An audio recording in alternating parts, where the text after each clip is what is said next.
नमस्कार प्रिय बंधुगण।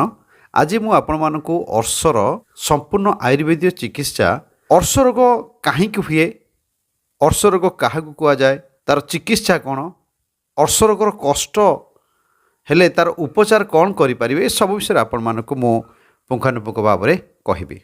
कर्पूर चूर्ण आयुर्वेद दर्पण लेखा अच्छी आउ से कर्पूर चूर्णटी एत उपकारी। आपण अर्श कहतु, मलकंठक कहतु, भगंदर कहतु, आपण सबुपाई से काम लगे। कर्पूर चूर्ण एत उपकारी, मलद्वार त्रिबली मुख फुली जाए कि बड़ बड़ हो जाए, से गुड़िक मटर चना परी नहले जो खिसमिस परी माने परी बड़ बड़ आकार धारण करे, यह अर्श कहती। आउ मलद्वार माने बाहर को बाहरी आसिले जो माने बहिर्बली माने बाहर को जो बली बाहरी आसी ताकू मलद्वार भितर हेले ताकू अंतर्बली अर्श कह जाए। आउ जोटा को बाहर को आसीगला सेटा को माने बाह्य अर्श बली अर्श कह जाए। ये जो अर्श साधारणतः दुई प्रकार, गोटे हूँ रक्त अर्श आउ गोटे हूँ शुष्क अर्श। रक्त अर्श रे समय समय मल सहित रक्त पड़े, आउ शुष्क अर्श रे रक्त पड़ेनी, किंतु बहुत पीड़ा हुए। कौटा शुष्क अर्श, अंत अर्श रे एते माने पीड़ा न थाए, किंतु रक्त पड़े। आउ मलबद्धता हेतु माने कोष्ठकाठिन्य हेतु झाड़ा जीवा संगे संगे बहुत कष्टर मध्य मल बाहरे, आउ ता सहित बहुत कुंथेवा को पड़े।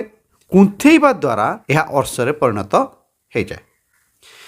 बारंबार विरेचन साहाय्य माने झाड़ा करेबा, झाड़ा औषध खाई झाड़ा करेबा, आउ किंबा मसला तरकारी बेसी माने बहुत खाइबा, आउ बेसी गुरुपाक द्रव्य जमिति मद्यपान, आउ रात्रि उजागर, शारीरिक परिश्रम न करी किछि माने किछि दिन कटाइबा, अत्यंत कठिन किंबा अत्यंत कोमल आसन रे बसी काम करिबा इत्यादि कारण अर्श जात होता है।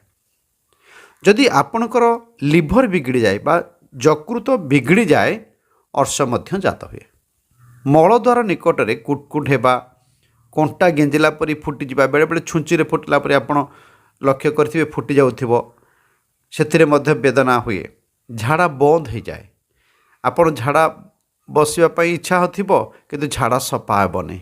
झाड़ा आपन जीवाई इच्छा कले मध्य अल्प टिके झाड़ा होथिबो, झाड़ा जमिति भितर रहीगला, आपन भाविबे जे मु झाड़ा बहुत करिबी, किंतु झाड़ा हेबनी, अल्प टिके झाड़ा हेबो। आपणकर हजम ठीक हो नथिबो, मंदाग्नि, आपणकर आपण जहाँ किछि खाउछंती ता ठीक भाव हजम होनी, बारंबार झाड़ा जीवाक इच्छा होउछि, आउ मलद्वार कुंडे होतिबो। आपण देखिबे अर्श रोगी मानकर झाड़ा केबे क्लीयर हेबनी, तार मल सुखी जाउथिबो, तेणु से कुंथेइकी झाड़ा बसिबे। कुंथेइबा द्वारा अर्श रोग उत्पन्न हुए। कुंथेइबा द्वारा आमर अनेक प्रकार माने नर्व अच्छी, शिरा प्रशिरा अच्छी। कुंथेइबा द्वारा कौन हुए, अनेक शिरा जमती गोटे देखिए बॉडी बिल्डर माने जो गोटे माने कराटे शिखुचंती, फाइटर माने ताकर देखिए से एक्सरसाइज करी करी ताकर हाथ आउ जोटा कि बाहु, जंघ, पिठी, कांध उपर, पेट जमती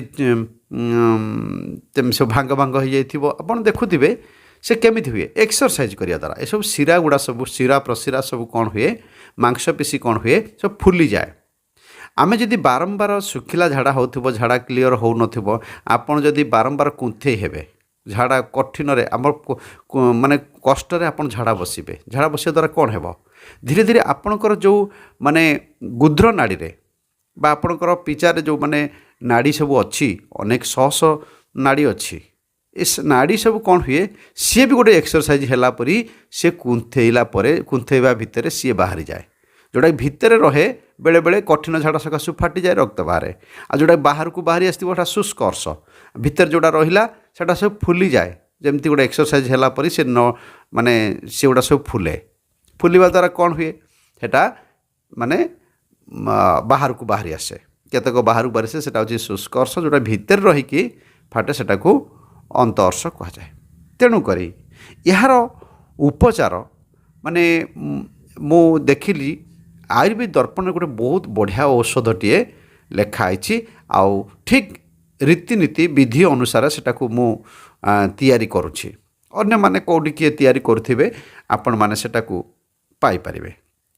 କର୍ପୂର ଚୂନ ଯେଉଁ ଭିଡ଼ିଓ ମୁଁ ଆପଣଙ୍କୁ ଦେଖେଇଲି, ଆଉ ମୋ ପଛପଟରେ ଏବେ ମୁଁ ଆପଣମାନଙ୍କୁ ଦେଖାଉଛି ଯେଉଁଟା ସବୁ ହାତରେ ସବୁ କଟା ହେଇଛି। ଗୋଟେ ଦେଖନ୍ତୁ, ଗୋଟିଏ ପ୍ଲାଷ୍ଟିକ୍ ପାତ୍ରରେ ମୁଁ ରଖିଛି, ଆଉ କଟର ଦ୍ୱାରା ସବୁ ସେଇଟା କାଟୁଛି ଧୀରେ ଧୀରେ। ମଝିରେ ମଝିରେ ମୁଁ ଆପଣମାନଙ୍କୁ ଦେଖାଉଛି, ଦେଖନ୍ତୁ ଏସବୁ ଜିନିଷ ଅଛି, ଏସବୁ ଜିନିଷ ପଡ଼ୁଛି। ଆଉ ପ୍ରାୟ 17ଟା କି 19ଟା ଜିନିଷ ଏଥିରେ ପଡ଼ୁଛି ଆଉ ପୁଣି ତାକୁ ମୁଁ ବହୁତ ମାନେ ପରିଷ୍କାର ପରିଚ୍ଛନ୍ନ ଭାବରେ ତିଆରି କରୁଛି। ଆଉ ଦେଖନ୍ତୁ ଏଇ ଯେଉଁ ଡବା ବି ଦେଖୁ, ସେ ଡବାରେ ଅଛି, ଏ ଡବାରେ ମାନେ ତାକୁ ଚୂର୍ଣ୍ଣ ମାନେ ଗୋଟେ ପ୍ୟାକିଂ କରିକି ରଖିଛି। ଆଉ ଏଇଟା କୌଣସି ସାଇଡ଼୍ ଇଫେକ୍ଟ ନାହିଁ ଯେ ଏଇଟା ଖାଇଦେଲେ କିଛି କ୍ଷତି ହେବ, କି ଗୋଟେ ଖାଇଦେଲେ ଏଇଟା ଗୋଟେ କ'ଣ ଝାଡ଼ା ବାନ୍ତି ହେଇଯିବ କିମ୍ବା ମୁଣ୍ଡ ବୁଲେଇବ କି ଗୋଟେ କ'ଣ କ୍ଷତି ହେବ, ତା କିଛି ବି ନୁହେଁ। କାରଣ ଏ ସମ୍ପୂର୍ଣ୍ଣ ଜଡ଼ିବୁଟିରେ ତିଆରି। ଏଟାକୁ ଖାଇବା ଦ୍ୱାରା ରୋଗର କ୍ଷତି କରେ, ରୋଗକୁ ବିନାଶ କରେ, ରୋଗକୁ ଦୂର କରିଦିଏ, ଆପଣ ସୁସ୍ଥ ହେଇଯାନ୍ତି। ଏଇଟା ଗୋଟେ ଖାଦ୍ୟ କହିଲେ ଅତ୍ୟୁକ୍ତି ହେବ ନାହିଁ।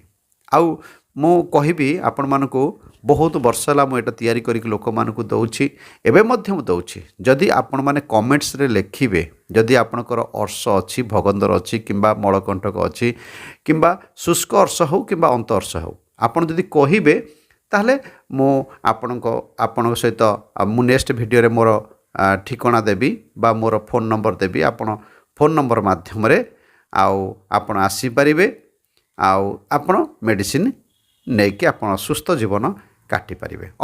ବିନା ଅପରେସନରେ ଆପଣ ଏଇଟା ଖାଇବା ଦ୍ୱାରା ଆପଣ ନିରାମୟ ଜୀବନ କାଟିପାରିବେ।